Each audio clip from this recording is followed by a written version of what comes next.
Assalamualaikum warahmatullahi wabarakatuh. Om Swastiastu, Namo Buddhaya, salam kebajikan. Halo sahabat pendengar, selamat datang di podcast ini. Saya Ayub ingin mengajak kalian semua untuk menyelami satu pemikiran yang menurut saya sangat relevan untuk kehidupan kita saat ini, yaitu tentang teori Carl Gustav Jung. Nama Jung mungkin tidak sepopuler dengan nama seperti Freud, bahkan Skinner.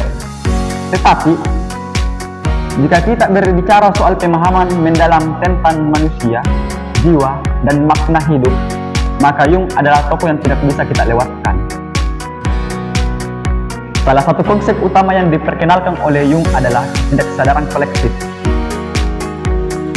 Ini adalah bagian terdalam dari pikiran manusia yang tidak hanya dibentuk oleh pengalaman pribadi, tetapi juga melalui pola-pola kuno dari nenek moyang kita atau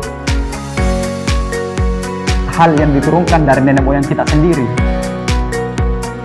Di dalam ketidaksadaran kolektif ini terdapat arketipe atau pola simbolik universal yang muncul dalam mimpi, mitos, bahkan film.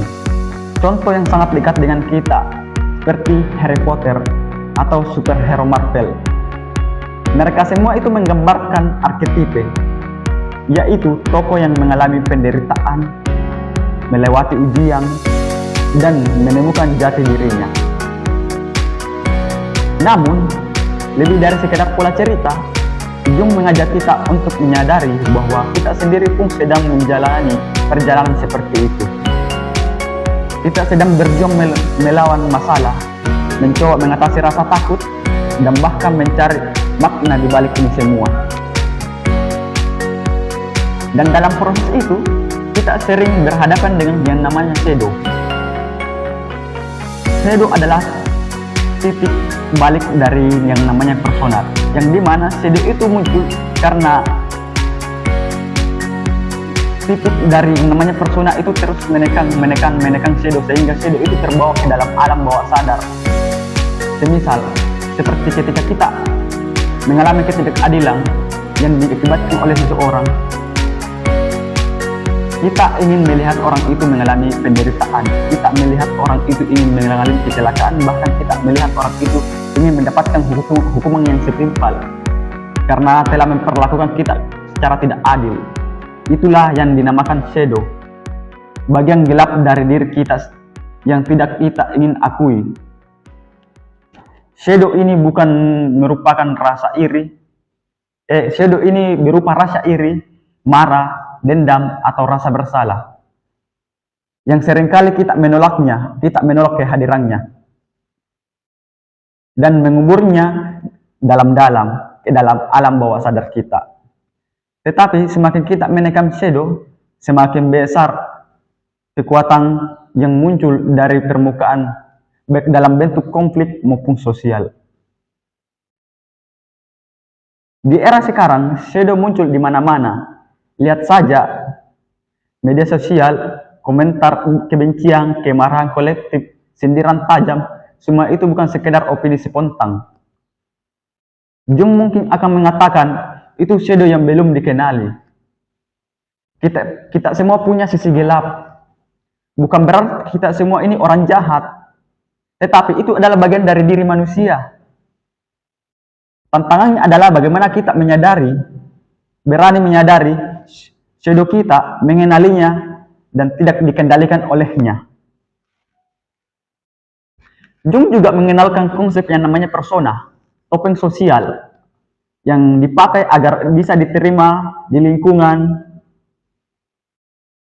Kita semua melakukannya, di mana di tempat kerja, di sekolah, bahkan saat kita posting di media sosial. Kita menampilkan sisi baik, menyembunyikan kelemahan, membentuk citra tertentu. Tetapi, jika kita terlalu melekat pada persona itu, kita bisa kehilangan kontak dengan siapa diri kita yang sebenarnya. Banyak orang saat ini merasa lelah karena terus-menerus mempertahankan citra persona itu. yang sebenarnya tidak mencerminkan isi hati mereka. Inilah yang disebut Jung sebagai krisis identitas. Dan itu bukan hanya masalah remaja, tapi juga dialami oleh orang-orang dewasa. Mari kita ambil contoh nyata. Seorang karyawan muda yang terlihat sukses dengan gaji besar dan pekerjaan prestisius, ternyata mengalami burnout. Ia merasa hampa, kehilangan semangat, bingung dengan arah hidupnya. Jung mengatakan bahwa orang ini mungkin terlalu lama hidup dalam persona profesionalnya, tanpa pernah memberi ruang pada jati diri yang sesungguhnya. Apa yang disebut Jung sebagai self bukanlah self-topen, tetapi inti terdalam dari siapa kita yang sebenarnya. Menariknya, di zaman digital ini, semakin banyak orang mulai mencari jalan untuk kembali pada dirinya sendiri. Tren seperti journaling, meditasi, bahkan keterampilan terhadap arketipe Jungian bukan sekedar hiburan. Ini adalah refleksi dari kerinduan kita untuk lebih mengenal siapa diri kita yang sebenarnya. Kita mungkin dikelilingi oleh teknologi canggih, tapi tetap merasa kosong karena satu hal yang hilang, yaitu kedalaman makna siapa kita yang sebenarnya. Bagi Jung, kesehatan mental bukan hanya soal kehilangan gejala stres atau kecemasan, tapi soal menemukan makna. Ia percaya bahwa penderitaan psikologis sering muncul karena gangguan mental semata-mata. Atau, maaf, Jung percaya bahwa penderitaan psikologis seringkali muncul bukan karena gangguan mental semata-mata, tapi karena ketidakmampuan kita untuk memahami perjalanan batin kita sendiri. Maka dari itu, penyembuhan bukan hanya soal terapi, tetapi juga tentang transformasi. Menemukan makna dari pengalaman terhadap ketakutan, berdamai dengan yang namanya shadow, bergerak menuju keutuhan diri.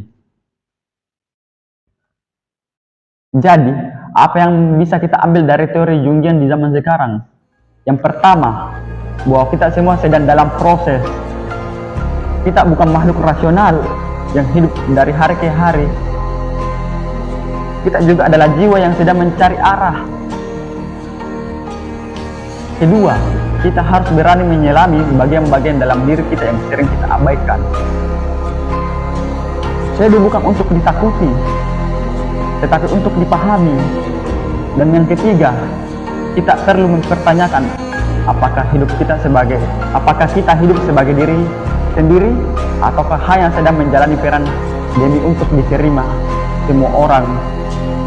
Saya Ayub percaya bahwa memahami teori Jung bukan sekedar soal akademik semata, tetapi tentang bagaimana kita menjadi manusia yang lebih utuh di tengah dunia semakin bising, kompleks, dan penuh tuntutan. Kita justru perlu menoleh ke dalam, karena dari situ kita menemukan keheningan, kekuatan, dan arah yang sejati. Mungkin itu saja yang bisa saya sampaikan pada hari ini. Terima kasih sudah mendengar podcast ini. Semoga hari kita penuh dengan makna dan perjalanan mengenali diri terus berlanjut sampai seterusnya. Wabillahi taufiq wal hidayah. Yakin usaha sampai setara dan merdeka. Assalamualaikum warahmatullahi wabarakatuh.